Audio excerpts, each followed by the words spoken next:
When to call it a day. Ethan loved his pottery class. He was sculpting the mightiest, most complicated clay dragon ever attempted. It had 7 horns and 22 overlapping scales. He hunched over his wheel, determined to finish every scale before dinner. But 22 scales takes a very long time. Soon, Ethan's eyes felt blurry. His shoulders ached, and the dragon's tail started to look suspiciously like a crooked sausage. He poked at it in frustration. "It won't look right," he grumbled. Glaze, his teacher, smiled kindly. "Ethan, sometimes your brain and your hands just need a break. Maybe it's time to call it a day on the dragon." Ethan tilted his head. "Call it a day? The day isn't over yet. It's only 4 o'clock. Glaze wiped her hands on her apron. "It's an idiom, Ethan. It means you decide to stop working on a task for the rest of the day, even if the day itself is still going. It came from old jobs where workers finished their designated day's work when a shift ended." "It works for everything," Glaze explained.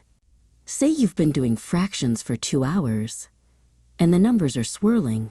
You might tell your mom, 'I need to call it a day on math homework. I'll finish the last 2 problems tomorrow morning.' Or," she continued, "if you are raking leaves and the whole yard is covered, but your arms are sore and the sun is setting, you pack up the rake and say, 'I'm calling it a day on the leaf piling. I'll tackle the front yard tomorrow.'" Ethan nodded, looking at his lumpy dragon tail. "So the point isn't that I'm lazy. The point is that if I keep trying to fix this tail now, I'll probably just make it worse because I'm tired, right? I won't get good results." "Exactly," Glaze agreed. "Sometimes the most productive thing you can do is rest. When you come back tomorrow, your eyes will be fresh, and the solution will be right there." Ethan stood up, stretching his arms high above his head.